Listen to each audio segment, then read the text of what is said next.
Alex naturally is sitting on the left. He's a bit shy, so just bear with us. I'm going to try to needle out some answers from him. Can I just say, in all sincerity, it's a great honour to be sitting here tonight with Alex to celebrate Come the Revolution, described in a review last week as, quote, perhaps the finest memoir by an Australian in the past 10 years. I'd probably go back a bit further than that, but I've been waiting very precisely a quarter of a century to take this seat beside Alex, publicly discussing his published memoir, and I'll explain why. Come the Revolution opens tantalisingly with Alex and Judith White flying out of London and heading for Australia in July 1986. They would secure jobs with the Sun Herald in Sydney, a newspaper I joined as a green, wide-eyed kid from Queensland in November 1986. Alex immediately struck me as a typhoon of a journalist, tireless, unflinching, infectiously enthusiastic and passionate. I had, as luck would have it, found my great journalistic mentor. Then I started hearing the stories. Did you know, they would whisper, that Mitchell is best friends with Arafat and Gaddafi? Did you hear that Mitchell used to run guns for the IRA? Over the years, as my friendship with Alex and Judith grew, I badgered him to write his memoir. Not just because I knew it would be a great story, but because it would help me work out the enigma of Alex Mitchell. It would locate for me the source of his talent, his passion for the world and for history, and his fearlessness. And here, at last, it is. And it has answered those questions and many more. It's a fantastic memoir, Alex. I think it's also an important historical document, and it's also one of the best books I think I've read on the art and craft of journalism itself. So it has several concurrent functions. Now, I know you've written, Alex, that you wanted to put down on paper your memoirs for your children. And knowing you as a man who loathed putting yourself at the centre of any story, how difficult was it to enter that very personalised landscape that we know as memoir? Well, not easily, Matthew. The fact is that from the very first training I had on the Townsville Daily Bulletin, and I'd written a story about a visit to the Barrier Reef, and I'd come back and it's an incredible story. That was the days before James Cook University and before any serious research was being done on the reef, and I happened to mention this scientific team had gone there, and then I thought to jazz it up a bit. When we were down in the water, there was a shark came around, and I said, and nearby a shark approached me and looked, while I was in the water or something, and I put in my story. It was mainly about this CSIRO team, I think it was, doing some research, and the chief sub came over to me and said, "What's this?" I said, "What do you mean? We used to type our pieces out in those days on single slips of paper." And he said, What? And he said, I said, "Yeah, the shark. I was in the water and the shark." He said, "Get it out of the story." I said, "What do you mean?" He said, "Nobody wants to read about you, mate. They just want the facts. They want the story." And I went, "Oh, right."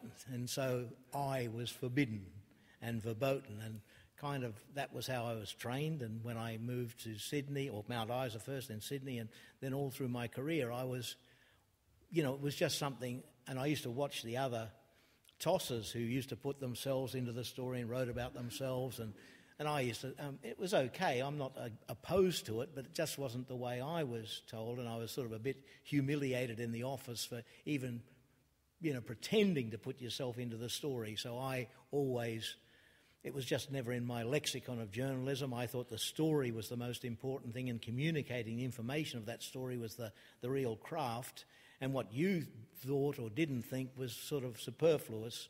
I'm not necessarily recommending it, because I've seen some brilliant writers and great reporters who are at the centre of the story. They make themselves a character in it. So don't get me wrong, I don't think that form of journalism should be ostracised or banned. And in fact, you yourself, Matthew, when you write a first-person piece, it's magical. I just never do it. And of course, when you're writing what is a memoir, the first thing Philip Knightley told me, he said, well, Alex, you're going to have to break the tradition now. You're the story. And I said, what? No, the story's still going to be the story. He said, no, it's not. They'll be interested in all your adventures, but it's going to be your story and you have to put yourself in it. And I said, well, that's not going to happen. And so the whole process was a struggle between, what Philip told me and you and others said, not wanting to be the story, but necessarily having to, advance certain things, which you'll judge whether I've done it effectively or not, or how well I've done it. But it was not an easy course to charter when you spent most of your professional life proceeding in a way which absolutely shuns that methodology. But nevertheless, I had to, and, as I say, readers will be the judge whether I've done it satisfactorily or not, whether it's interesting or not. But, yeah, I had to break a tradition. I mean, here it is, it's published. Is there still a little discomfort, even though we've now got the book? Well, there's discomfort in the fact that what I hadn't realised, that having done it, this thing, and I wanted to get the stories out, and I thought that was politically relevant to both politics and journalism, and I thought, that was the only thing, to explain to my brothers, two of whom are here this evening, and my children, and my other extended family, sort of what had happened in my life because of these great blank chapters. And so I necessarily had to do it. What I hadn't realised, that once you do it, you've put it out to a third person, i.e. the public, and so you go to functions like this. I'm not trying to dissuade anyone from asking questions, but you go to functions and book signings and someone will come up to you and say, so do you feel guilty about the way you treated your children? And you go, listen, mate, do you want to that? What business Well, I won't ask that question. It's down. Business? And you sort of find yourself, well, what's this guy asking this for? It's got nothing to do with it. And then you sort of go, you halt and hesitate and think, well, no, you've actually ended that process by doing what you've done. And you've made it public, and therefore as a member of the reading public and the literate public who's interested, you can't then just say, oh, well, it's none of your business, mate, sod off. You've got to say, well, what happened is the following, and so you've now got to, so your life and your story has got a different engagement. It's gone public, as it were, and I hadn't anticipated that eventuality, and so some of it's been distinctly uncomfortable. The book, in the early part of the book, includes a wonderful account of your early life in Townsville, and in particular some beautiful thumbnail sketches of your mum and dad. Is there any question that their sense of fair play and social conscience, which is played out a little in the book, because in that era in Queensland that wasn't necessarily encouraged, if you like. Did these qualities form the basis of your own sort of early moral compass, or preempted an early worldview for you? I think that only when I came to write it, and you have to go back in time, as it were, and chronologically, and you're trying to, trying to navigate things in your life which you've not really ever thought about too much. Australians notoriously are a non-reflective group of citizens of the world. We're not exactly like the French, who are into total anxiety about where they are and history and themselves and existential views. Australians aren't like that. We tend to have experiences, they go filed away, and we move to the next thing. What works? We're a utilitarian society, and she'll be right, mate, and we move on to the next business. So when you obliged to construct something and be faithful to that history, and at the same time, express it as clearly as you can. I did look at all these things, and of course it became rapidly apparent to me, and then talking to my brothers, which is very important in this, and other family members, that, the way these things developed, that posited in your consciousness unconsciously was obviously the social surroundings in which you grew up. And of course that was not only my parents, who were, absolutely formidable in that respect, although I wasn't aware of it at the time. It sort of became clear to me as I investigated my own life that was the truth. But it was also at school. My English teacher at school was incredibly influential. Linton Burke, who's here tonight and was my best man at my first wedding. I got to know Lynn, and he and his partner Pat Crossway. She was at the Townsville Library, which I visited every second day, I think. So there was my family, my mum and dad, my brothers, whose, course of the way they, we're all 4 different boys, but we all had a certain code, I think, in the way we saw the world, or not. We hadn't identical views, I have to say, politically or any other way, but nevertheless it's formed, and I think that's with all of us. And I had to acknowledge that. I wanted to acknowledge it, and it became more obvious the more I looked into it, that your consciousness and your values and your ethics and morality, whatever it is formed by, your social environment, and that's principally your family and friends. I was astonished to read that early in your career you wrote an In the Garden column under the byline compost. And I'd love you to explain, please, the story of your first probably brush, well, apart from nearly blowing your friends and your own head off with an explosive device in the backyard, you had a brush with fame that continues to this day, and that's the legendary story of the 72-pound rooster. Could we revisit that? No. No, I think the story of the rooster is sort of an object lesson. That someone said, why on earth did you mention that? And I said, well, it was sort of important, I think in terms of journalism, the practice of it. I went to Mount Isa, I was on Murdoch's paper there twice weekly, and I got most of my stories in one or other of the 3 pubs in town where all the miners gathered and everyone in town went to the Isa, the Argent, or the... oh my God, isn't that crazy? The Boyd, hotel, yeah.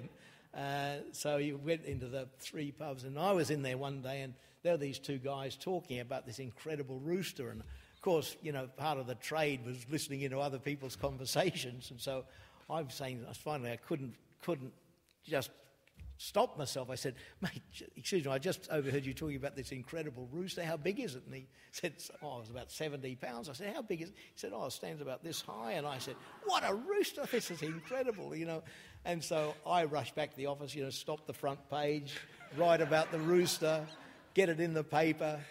And then the paper is printed about an hour and a half later, and I'm real proud of myself. I thought, I wonder if they're still drinking there. Are they still drinking there? The crowd is swollen.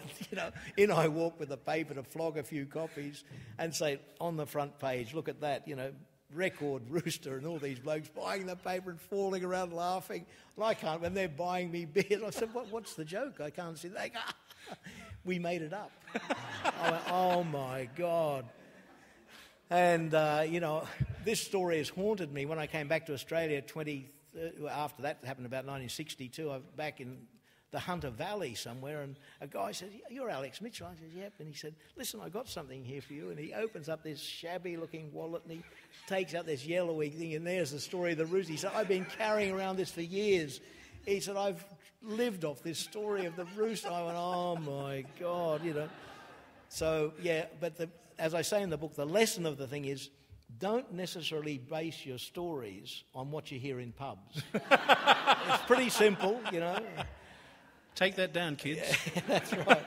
At any journalism course, this is what I'm teaching. You went on to Mount Isa, which was, it's tough now. It would have been pretty tough then, especially during the infamous strikes of the early 60s. On to Sydney and Canberra. But like so many of your generation, Europe beckoned, and you sailed to the UK, arriving in London March 67. You write in the book, I eagerly entered the political firmament.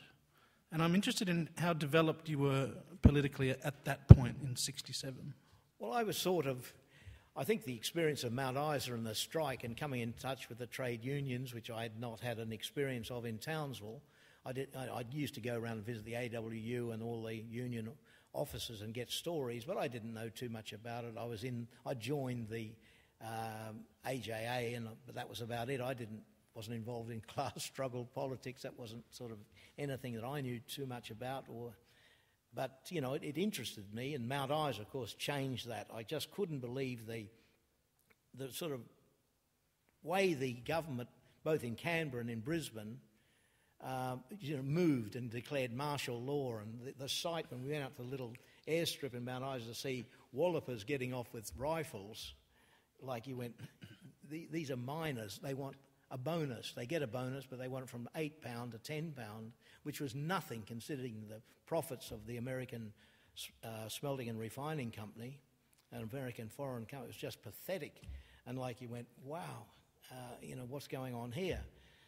So that, I suppose that was an impulse. And then when I got to Sydney and Canberra, the Vietnam War had broken out, and Australia had committed troops, and then the next stage of that was not only were Australian soldiers there, but they introduced conscription of 20-year-olds to compulsory send a number of them to fight. And of course I was opposed to conscription, and so I left. I suppose when I left Australia I was known as kind of a lefty journo or something, but that's about it. That's about where and when I got to Canberra I met the MPs who were opposed to the war, like Jim Cairns and Tom Uren and all these, and Gough of course had an ambiguous position then, but he wasn't really happy with it, and a lot of the other members of the Labor Party. So that's where I was positioned. But London was just a sort of a blast, because I was there, arrived as you say in 67, 68, with the May June events in Paris, which the Sunday Times asked me to cover. There was the invasion of Czechoslovakia by the Red Army, which again the Sunday Times asked me to cover, and I went to Yugoslavia. They also sent me to Biafra, to the civil war in Biafra, and then Martin Luther King was assassinated, Nelson Mandela was locked up, apartheid was going, and the British government decided to resume arms sales to the apartheid republic, and my my kind of liberalism, I think, collapsed at that time with all these events and seemingly no possibility of changing these things, and I kind of moved to the left in that initial time in London. That's what happened, yeah. You went to, I want to talk to you about Biafra, because you were 26 when you went, and you write in your memoir, this is the first time I've felt able to write about it. I mean, I know you filed some stories, or a story from there, but you were not satisfied, you felt you'd let the paper down, etc. But you encountered some extraordinary scenes there, didn't you? Yeah, I did. They're not that flash to even, I don't know whether I can talk too much about it, but I mean, we go to this, it was a breakaway republic within Nigeria called Biafra. Ojukwu was the leader. He died on November the 26th, about 2 weeks ago, in England. He was English trained. He went to a public school in England. He went to university in England. He went to Sandhurst, one of the major military schools. He went back there. He was picked up by various forces to, lead this breakaway state. And of course, it was a humanitarian story they sent me to cover, and I had no experience of being a war correspondent. I got on a plane run by a gun runner, and the whole plane, which had been hired by Caritas, the Catholic Relief Agency, but it was full of guns and full of ammunition, principally from Eastern Europe. And you thought, wow, this is weird. Catholic Church, Vatican supplying the dough, getting money from communists and sending it to Biafra and what's going on? When we got there, the horror of just seeing not just a few, but like hundreds, if not thousands of people, and going to graveyards, which, is just, in the bush, but bodies buried, and just horrendous scenes. It was just, a bloody nightmare. And so, really difficult situation. Then the more I probed it to see that Ojukwu, far from being this sainted leader leading the Igbo people to freedom and democracy, he was being paid for by the French and Italian oil companies. And the British government, Shell Oil and BP, were on the side of the federal government of Gowon, General Gowon, the president, the military ruler, who'd come to power by a coup, to suppress the Igbos so that BP and Shell could maintain their hold on Nigerian oil. And that story is happening even as we sit here, and it's never stopped. And Nigeria never recovered from that incredible time as they tried to impose the boundaries of a thing called Nigeria on 6 regions of the jungle. It's just hideous. I mean, they're all different. The Hausas in the north are Muslim, people in the south are Catholic, and others are pagans, and others are influenced by different. And the British colonials said, right, that's Nigeria. Wow, let's go. Let's put a capital city there and set it all up with democracy, parliamentary rule, and let's get going. And meanwhile, we'll keep the oil flowing, and we'll rip off the punters. And you sort of went, wow. So my experience there was absolutely horrendous and ghastly and unforgettable. And yet the political lessons were, if you ever see anything by an oil company or a gas company for that matter and they make a statement, don't believe it. It is a lie. They're not interested in you, they're not interested in the landowners, they're not interested in the original stakeholders, they're interested in one thing. The Seven Sisters operate out of Britain, America and France and Europe, and their job is to exploit oil in every part of the world, cut throats. If you oppose them, they carpet bomb you or get rid of you, and they replace you with people who are sympathetic to them, and it's to steal the natural resources which belong to all of us. They're natural resources of the world, of the planet. They don't belong to them, but they think they do, and they have the sole power, and they have more power and more money than most governments in the world to tell governments what to do. And, you know, it's been going on most of the last century and continues this century. But people are starting to get the drop on them, but nevertheless they are the most powerful hidden force in politics and in the world economy. They get away with blue murder and literally murder, and every time you read something about Afghanistan or Iraq or Iran or wherever it happens to be, just think oil, Libya, oil, just think where are they moving now, what are they up to? They've created now 3 dysfunctional states, one in Somalia, one in Afghanistan, and the next one will be Libya. But who cares? You know, like the oil will be flowing, or the oil exploration will be flowing, or the gas exploration will be flowing, and they don't care less about humanitarian aid. Give me a break.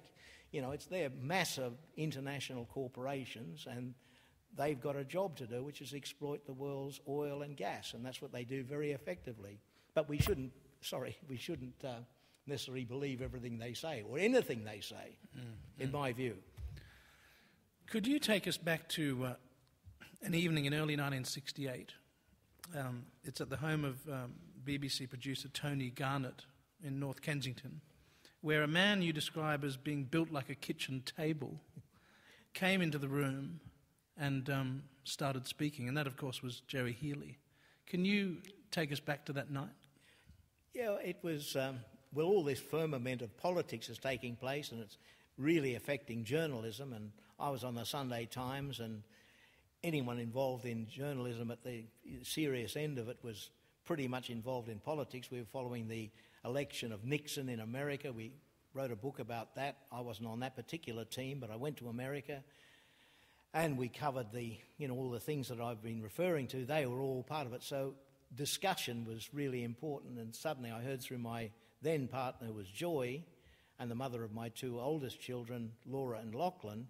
She worked at the BBC. She was an Australian, and her great friend there and one of the key program producers, a guy called Roy Battersby, and his best mate from university, London University, where they studied psychology, was Tony Garnett, then probably the most, cutting-edge film producer in Britain. He was doing the Wednesday plays on the BBC, and they were just sensational, discovering new playwrights and everything else. And he had a little discussion circle going at his North Kensington place, and Joy invited me to come along, and I said, discussion circles, give me a break. I'm action man, give me a cape, the old Cape Crusader. I'm not into discussion. But she said, no, this is really good stuff. And so Joy and I go to Notting Hill Station, get off the train into this place, incredible Edwardian building, and the floor is, everyone's in chairs and sofas and settees, and we find a place in the corner sitting on the floor.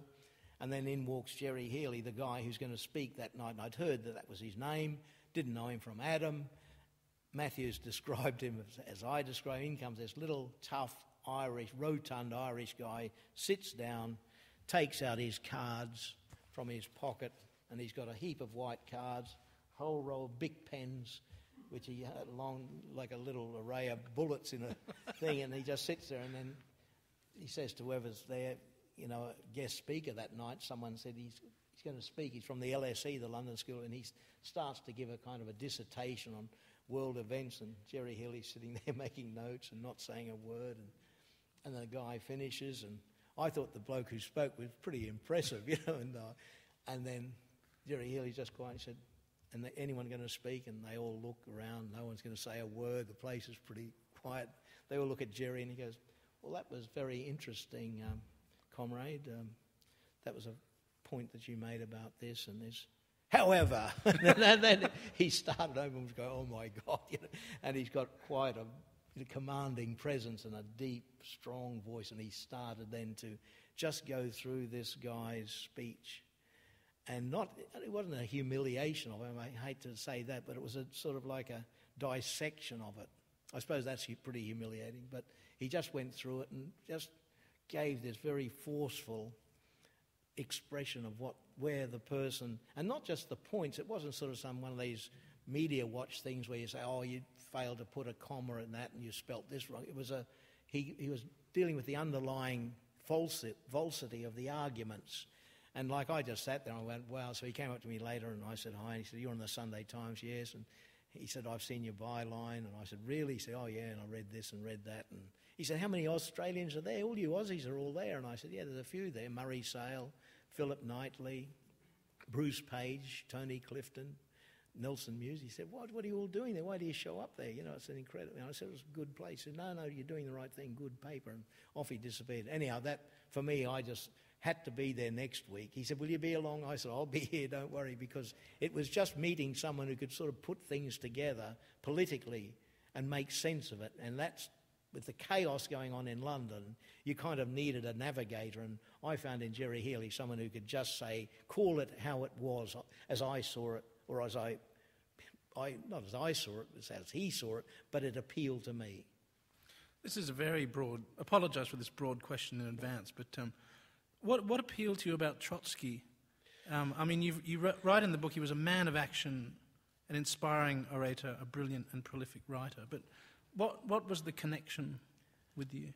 Well, I never heard of the guy, so I didn't sort of come to it. I'd heard of Trotsky, but what happened was, to me politically, I went there thinking Harold Wilson was the kind of focal point of the world struggle for socialism. Well, I got disabused of that about a week after arriving, when he started to try and sell arms to South Africa, and if he could have tried and get troops to Vietnam. So I quickly got over Wilson and his whole gang, and I went, oh my God. Then he brought in an incomes policy on the trade union, so I went, and then I looked across at Uncle Joe and I could see what was happening in the Soviet Union. I went, oh my God, they got people locked up, gulags, they've been massacring people for about 30 years by then, so that didn't appeal. I looked over at China, Mao Zedong, I said, give me a break, all this cult of the personality. So you sort of went around looking for, and then the Black Panthers or something, I'm looking at these guys, and I met some of them when I went to America, absolute, rhetorical phonies, but interesting and brave people, but wow, Eldridge Cleaver and these guys, just not my go. And this black national, and just offered nothing. Martin Luther King, a more serious thing, because he actually spoke to all of Americans, whether they were white, black, or what have you. And he was he was knocked off. I didn't go for Jack Kennedy, Bobby Kennedy, even more sort of loopy. I just didn't they didn't. So the bourgeois politicians, there was nothing doing there. The so-called left-wing politicians, I just didn't see.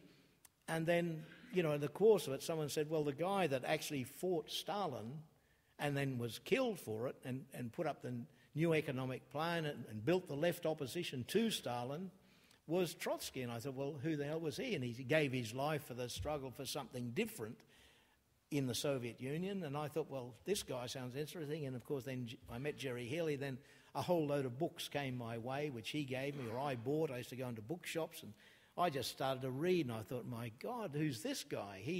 And then just as, I suppose, on the more romantic side, he was such a colourful figure. He could speak, he could write like a dream. If you ever get a chance to read his history of Russia and the Russian Revolution, incredible. He was called the Pen. That was his nom de guerre, was the Pen, because he was such a brilliant writer and orator and what have you. So I just sort of got impressed by Leon Davidovich Bronstein, and I thought, he's the guy for me. This then developed, and sort of I have a different view today, but at that impressionable and sort of romantic, this guy seemed to me to be, he was the one who fought Stalin and died in that fight, and so did all his followers. And I sort of thought, well, someone's going to have to pick up the old threads here and keep the rage, keep the flame alive. And that was going to be me. What's your view today? Well, I just think that the problem was with Trotsky was that, and what that he was a Bolshevik, and he had an attachment to a historical kind of method and a process which is just outdated. It was just outmoded. I mean, no one in Australia or Britain or anywhere else wants to see the shot and shell and blokes up with guns charging the Winter Palace or, executing people in the street. It's just not a goer. And it's just, I mean, it's just not, and it's horrendous. It's just not, if you like, I always was a Democrat in the sense that you had to have a majority of people. Otherwise, and if you look at Bolshevism in its essence, after the February Revolution of Kerensky, they were sort of like putschists, and they led a kind of a putsch, if you like. It was very successful and it had overwhelming support at the time, but nevertheless it was a sort of a vanguardist party of a small group of people who represented, bread, peace and land, that brilliant formulation of Lenin's to agitate for the popular overthrow of the monarchy, the Romanovs, which was it was just collapsing anyhow. But then how do you hold state power? And of course Stalin comes along, I'll show you how to hold state power, mate. We'll get the KGB on the job and the GPU, and all the opposition, we'll take them off to the prison camps. Well, that's just not my go, and never would. That's not who I am. Trotsky fought all of that, and of course most of the Bolsheviks and all of the Trotskyists, and his own family were murdered and all the rest of it.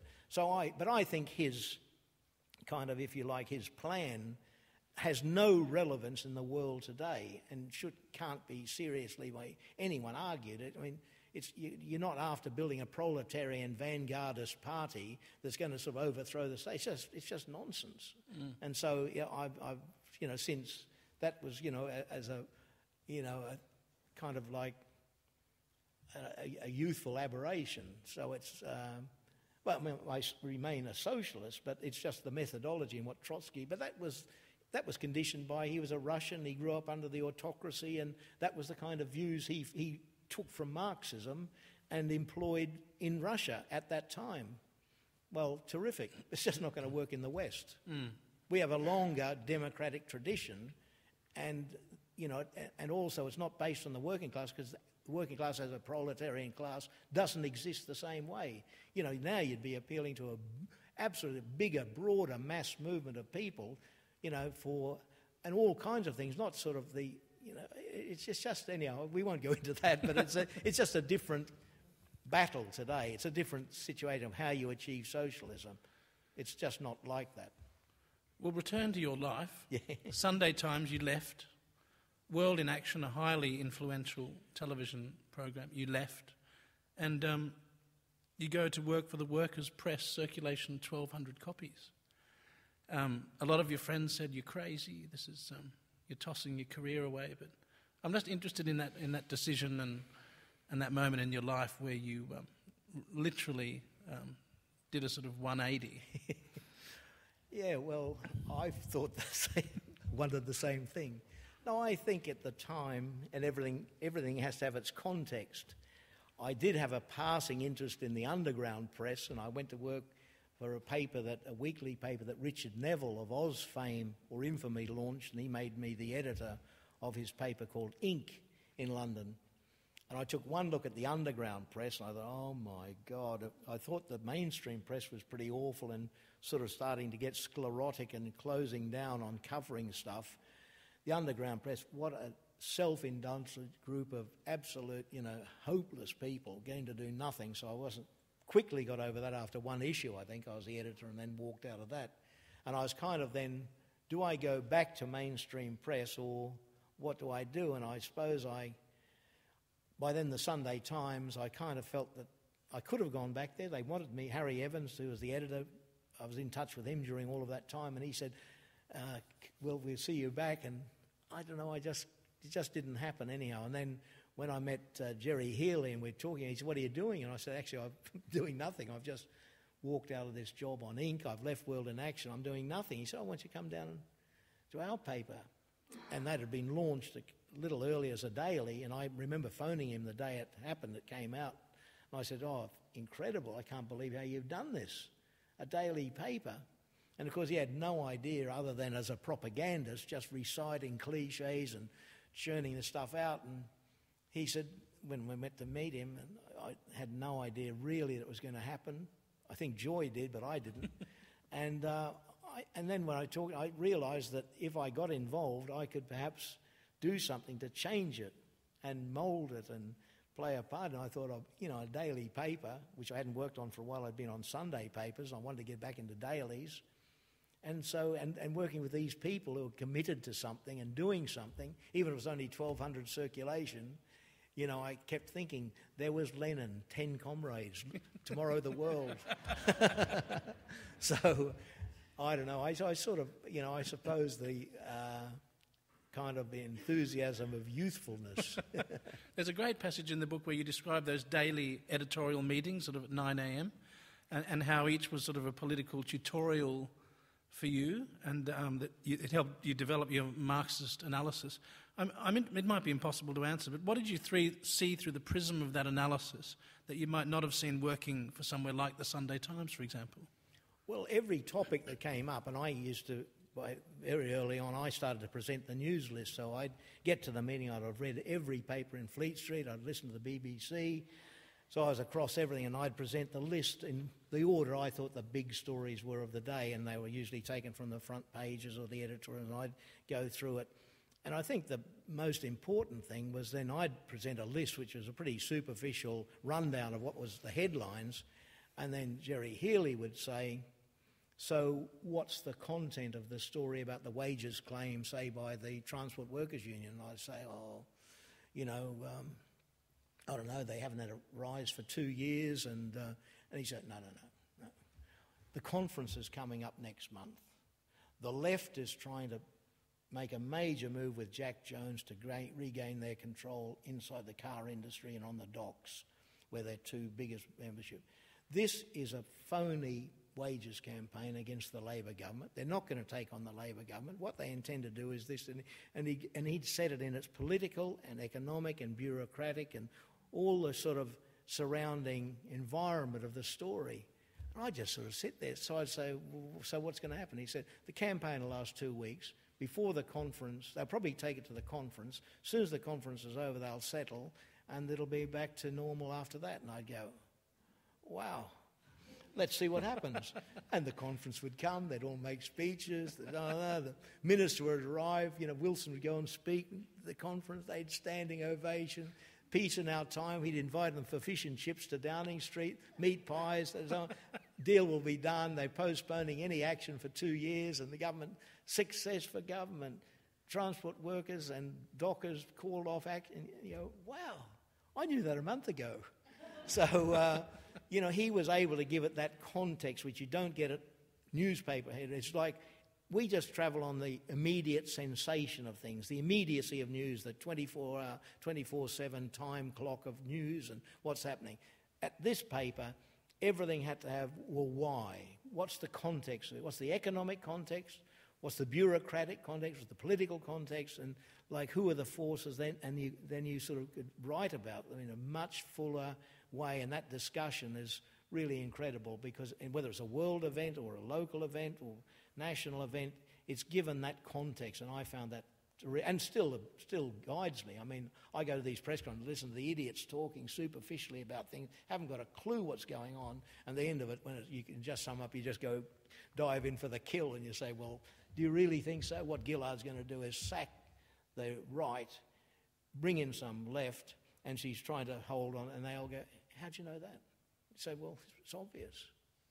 She's in a hole. She's got to dig her way out, and this is what she's going to do. And I mean, sometimes you're going to get it wrong, but basically you're analysing not just, and all the idiots are saying this one's going, that one's going, they're following personality politics. Nothing to do with that. It's a government that's 29%. What do you think it's going to do? It's got to make a shock impact. It's got to bring some of the prominent females into the leadership and from the left, and Nicola Roxon and Plibersek, and give it some ginger. Let's get going here. And so, so then you can sort of understand it. Otherwise, it's just people, I think he's going to get, I think it's so-and-so's going to get. Meanwhile, bring in Shorten and Arbib from the right to firm up the real support in the backbenches, among the unions, the right-wing unions. So suddenly it all falls into place. But if you're a superficialist and you're one of these moronic individuals who works down the road here, they're never going to grasp it. It's hopeless. I never thought that the internal politics and ructions of a British political party 30 years ago would be dramatic reading, but for me, it was one of the most fascinating sections of the book. It was just sort of belted along, and it was dramatic, and Healy was undone courtesy of allegations of sexual deviancy against him, and then the whole thing just sort of collapsed it was like a pile of ash. It just sort of, and there's an amazing moment in the book where you write of a walk you took down the Thames embankment on July 1, 1986, and you're thinking about assessing your life, and then you took Judith on that same walk, I think, the next day. But can you just take us back there to that schismic moment? Well, yeah, the organisation to which I'd given my huge amount of time and effort to had split. Healy had been chucked out. We'd reformed our part of the organisation. They'd reformed theirs. There was this craziness going on. And when you're terribly involved with something like that, although you're trying to be a materialist, you actually, you obviously the psychological and the pathological and all the other things play a role, and you can't separate that physical connection with the events. And so, so your Marxist method, if you like, can be a real assistance, but it can't solve things like that. This is now, it's got visceral, it's got personal, it's down to real basic stuff. And the only way to do it is abstract yourself from it and literally take the long walk along the Thames. Or that's what I've tended to do in moments like this in my life. And so I did take that long walk and tried to clear the brain of everything that had happened, and where was I now located on the planet Earth? What had I done with myself? How the hell had I got into this incredible situation with people, chasing me around with long knives and threatening to do me in? I didn't have a home. I didn't have a place to live. I was kind of out on my uppers. And I'm going, oh my God, what the... And only in that condition, I'm one of those persons, I've just got to literally remove myself physically from those immediate sort of social and political and other pressures to have that conversation with myself. And so it was absolutely clear to me then. Most people, like Rodney Cavalier, the former Education Minister in New South Wales, reviewed the book, and he said, when I was reading these chapters or these pages, I was thinking, Alex, what on earth are you thinking? Can't you see? But when you're that involved, it's all very well for him to sit there years later, but this was something I'd committed my life to in many ways, my professionalism to, and my family, and in all kinds of weird ways. So once it was just so obvious, so clear, I had to get out, and you couldn't just sort of leave it in a kind of way, I'll write a resignation letter and walk out. No, it's not like... You have to physically remove yourself from those conditions. And people sort of say, why is that? Well, I know, trust me. There are certain things in life, and hopefully no one here has to go through them, where you literally feel that it can't be resolved here and now in this environment. The conditions aren't able to assist you to change the situation you're in. You're going to have to physically actually move from it and create a new social environment, a new condition of your life. And then in that, maybe salvation and resurrection and what have you will take place. So then I sort of saw Judith. I mean, we were partners, and Judith and I, she said, what are we doing? What's happening? I said, we're going for a walk, So we did the same walk along, and I just said, look, on Saturday, I'm out of here. And in my own romantic way, said, what do you want to do? No, the old charmer that I am. And I said, so what? And Judith, of course, said, that's fine, with some hesitation. I mean, she's got her own version of these events, and when her book comes out, she'll tell you what she thought. But she agreed, and so we had this incredible rush to sort of get things involved by Saturday night to leave. And, they were the circumstances, but they were, there are big decisions in your life, and all of us have turning points in our life, but I'm sure we've had, if not the same as that, similar to that. And And I think that was the reason I included it in some detail, to sort of say, you're not alone out there. This is what happens in life. And it may be a personal thing, it may be a political thing, it may be, but this is how I handle it, and this is what you might consider, I just think it's worthwhile putting in there. Someone said to me, why on earth do you go on about it? And I said, well, I thought that I should, because it wasn't going to make sense otherwise. Mm. You were a fan of, we'll get to questions after this, you were a fan of Clark Kent when you were a kid. And, I was going to ask you if you think you'd change the world, but then I realised that you'd changed my world by me knowing you, and God knows how many countless thousands of others. So the question's probably irrelevant, but did you change the world, Alex? No, it changed me. It turned out to be far, far bigger than any of that sort of juvenile nonsense. But so it started as a concrete ambition and ended up an existential one. I don't know. Someone said to me recently when he read the book, who knows me fairly well, and he said, Mitchell, ever since I've known you, you've been in a permanent state of moral indignation. And I didn't know whether to take that as a compliment or... But, I mean, I suppose it's a kind of a curse in one way and not in another, but, I would hate to think that if you, that you didn't take on the things that were at least within your... not everyone can do it, but I think all of us in our lives, no matter what we do or where we are, I think one of the things is that people sort of say, oh, well, I can't make a difference, I won't make a difference, and they kind of like live in apathy or sort of denial about things, and I think that's fairly unsatisfactory, that all of us, as individuals in our own way, can and do make a difference by just, going for the higher ground, going for the quality rather than the substandard, going for what the quality argument or the quality book or the quality theatre or the quality piece of artwork or, in our lives, in our families.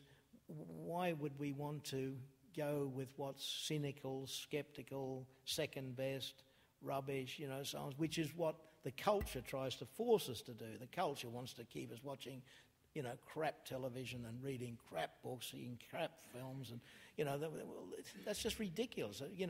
It's all about raising the bar of quality, and if that means indignation at times, well, that's all the better.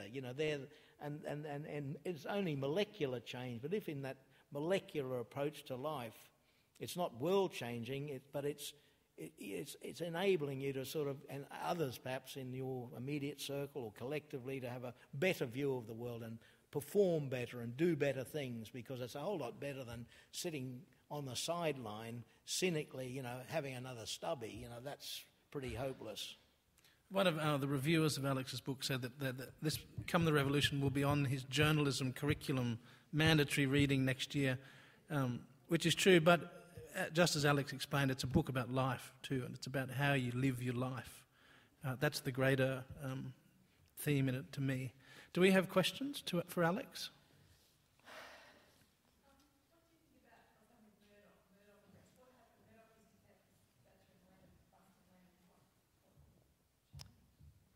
The Murdoch press is going through a most amazing thing. As you know, it started in Adelaide, moved to Sydney.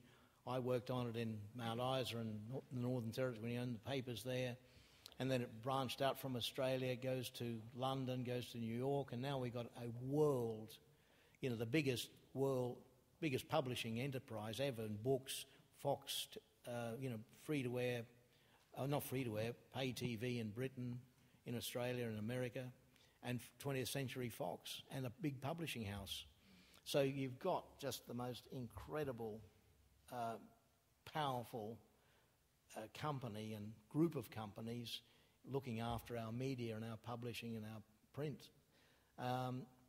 And, what's happened to it, and having been an earlier supporter of it, and I worked for Rupert, and he's only 10 or 11 years older than me, and been much enthused by him in his earlier life when I worked with him, to sort of watch this company sort of then, and particularly Rupert, who led it, and he's the architect of it, moved to kind of power and money and influence, and using politicians, but actually using his papers to influence those, as a sort of almost form of blackmail. I mean, it's a very powerful thing, and if you get the Murdoch press behind you or the Murdoch pay TV networks, that's really something. And if they're against you, wow, like it's destruction.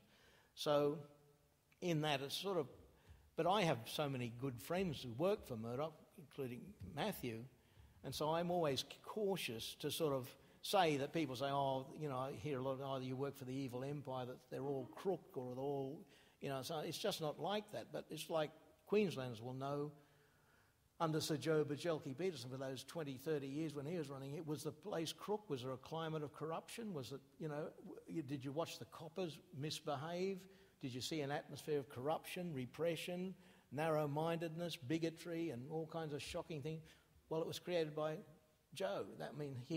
So in terms of the media and the Murdoch empire, you've got to take who's the principal there. It's Murdoch. This is what he's become. He's become a right-wing Republican American. In America, he's become a right-wing Tory in Britain, or he changes shirts every now and then. I mean, there are attacks on Gillard and Anna Bligh up here. And Queenslanders have a particular feeling about it, I find, because although Rupert only owns 70% of media in Australia, he owns about 90% or 95% in Queensland. So what you get from here, the gold goes right up to Cairns, is a single, almost, the editors are sometimes impressive people, but you're getting wow. And then people railing against, the evils of Pravda, and you're sort of saying, hang on a sec, you people are kidding yourselves?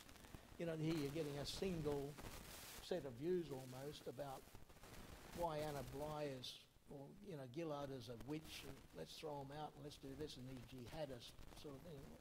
So I go around to meetings and things, sort of saying to people, I am no relation of Chris Mitchell. We share the same name, but he's some other part of the family we've never heard of. We've got nothing to do with them. So, there's just individuals in it, but you can't sort of just say the whole thing. It's just you couldn't say under Joe, all the coppers are crook. A lot of them were.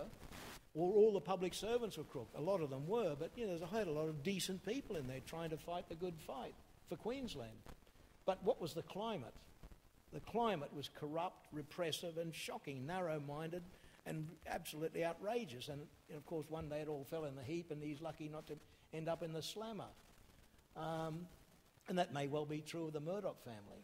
But at the moment the brand name is on the nose. Who knows, the technology's out of date. Technology is moving faster than Rupert is able to, and now he's mired in this, so he can't meet the challenge of the 21st century with new technology. Just won't be able to do it, so they're going to kick him out. That's why he's come back to Australia to become chairman of the company and put in Kim Williams as his CEO. He's going back home. That's all that's going to be left. They won't tolerate him in Britain anymore, and they certainly, when the penny drops in America, they'll turf him out of there as well. So he's looking for coming back home, handing that over to the kids, what's left of it, and the other parts will be flogged off. He's into Plan B now. So it's, one of those great things of a huge empire like the Rothermeres did it. These great families, the Beaverbrooks, and then what do they do with it? Technology changes, the world changes, they overexpand, they can't really run it. But, it's not the end of journalism, but that may be the end of Rupert and his family. But journalism is a great adventure, still fantastic, and I encourage anyone to get into it. But it just won't be under that old style ownership of that kind of, and mad, drunken power people trying to, into regime change. It's so ironic that the guy who was into more regime change than any other proprietor in history is about to suffer regime change. His regime, it's all over. So... But, we'll see who will pick up the pieces, and journalism will continue because people still need information. Communication industry is a big, vibrant, organised industry, and it'll go on. And guys like Matthew will play an important and amazing role in developing that. One more question, please.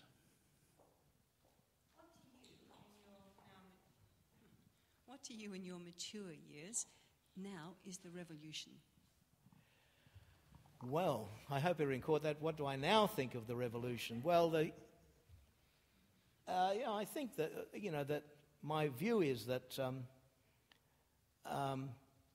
capitalism as a system has been around for about 300 or 400 years in various degrees in different parts of the world. But it's now becoming increasingly clear to anyone who thinks about it for longer than about 2 minutes that as a system, it can't continue to provide for us, our families, our kids and our grandkids.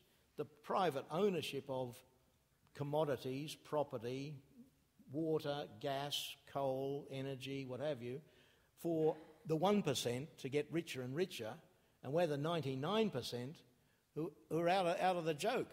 We're not in it. And that 1%, and when you watch them after the global meltdown, we all thought, oh, they'll get a wake-up call here and things will change. No. They just got the system. We paid for their recovery. We paid, the state, the public. We paid. We're going to protect you. And they said, thank you very much. Bonuses next year, 3 times what they were before the world meltdown. Well, what happened there? And so this 1% who own and control the show, it's just not going to work out at the moment. Most people don't believe that. Only a minority do, and they're sitting in Wall Street on the streets. They're sitting outside St Paul's in London, and they're making demonstrations. People saying, "Who are these idiots? What are they complaining about? They're wanting, free sperm for gay whales or something. They're crazy, and they want to free people in Mongolia. They haven't even got a program, but they're missing the point." Because they don't know, they haven't really asked, why are they there? Why are those young kids, our kids, not in the sense of our immediate family, but they're the children of the next generation and the generation, why are they there in such numbers? And right across America, what are they thinking? And when you do look at beyond the posters and the idiocy of some of the journalistic coverage, you'll see they're complaining about greed, they're complaining about banks, they're complaining about the ownership of thing where they're feeling left out. They feel that this system can't give them jobs, and yet they got university degrees, many of them were studying, can't give them a place to live at all, not even a tiny flat somewhere, let alone home ownership, and they can't get a car. They're finding the cost of living so extreme, and yet there's this 1% absolutely saying, well, sod you, mate. We're doing perfectly well. The system's working beautifully. But isn't this a repeat of feudalism? Feudalism was a system that worked for several hundred years perfectly. You had the old lord and his manor, and the serfs were dispossessed, ragged people who came up, providing with food, this and that, taxes, and the noblemen lived and they thought, this is terrific. Then along came Cromwell and the Roundheads and said, no, it's not, mate. You're going. Feudalism is over. And we had capitalism. And feudalism was ended in France as well. And capitalism came along, and what a progressive class it was in its time, with science, technology, its discoveries. It planned and reshaped the world, and ideas and art and thought and music, and incredible. Do we really think that in the 21st century, by clinging to the private profit for a handful of people in which they will, and they're refusing to share it, public ownership is going to come up? Public owners, they're going to say, no, you don't own the coal in Queensland. We do. The iron ore in Western Australia is not owned by you. It's not a private property. It's owned by Australians. We own it. It's our continent. It's our country. We own the resources of this country. And if you don't want to work here and you don't like our mining tax, why don't you try Rwanda? Why don't you go to try Bolivia somewhere? Just sod off, mate. Because the mining licence then comes back to the Commonwealth, and we'll find a mining company, perhaps a public mining company, not a foreign-owned one, and we'll mine it and we'll sell it to China. We'll do the job. Do you think we haven't got people who can mine coal and mine iron ore or mine whatever is going to be done? Of course we've got them. But we're going to have to reclaim these things through public ownership. So I see this movement, which is just in tiny numbers now of pretty politically ignorant, I suppose you could almost say, kids who aren't really got it, but they're learning about the state, because when the wallopers go down there and sort of mace them and club them, they're discovering one lesson, that's the wallopers, and they support the state. Right, so they've got one political message so far, and that's important. But so they're going to learn, people say they've got no program. Well, of course they haven't got a program yet, because they keep saying, stop greed, stop greed. Well, what does that mean? They're going to have to start saying, well, we've got 4 banks. Why don't we have one? Or won't we have one with 4 arms? One looks after deposits, one looks after home loans, one looks after international banking, the other looks after rural and primary industry. We have 4 banks. They're all nationally owned, and as the profits come from those banks, we buy the shares back from the people who own them, and they become ours, and we, like the Reserve Bank, banking is for everyone. It's not for the hand. Do you see that clown get $16 million salary? Do you really think that guy is worth $16 million? And do you think we can have that in our society and that's what people will agree to do? I don't. But it'll change. It'll take, maybe decades, who knows. But as the planet gets its resources screwed and we suddenly realise it's just not the profit of these people, but actually they're destroying the planet at the same time. The air, the water, the trees, the land, and everyone go, wow. Stop. We've had enough of this. We don't want you people, for your profit-hungry, absolutely insane policies of profits for the few, to ruin the environment of our nation or the world because we've got to live here. Then there'll be a revolution. Then they'll stop them and they'll say, you can't do it anymore. And then people, the public, through public ownership and a public plan and a plan for the economy will take over, and it'll be done in the good of all people, not the private profit of a handful. Come the revolution.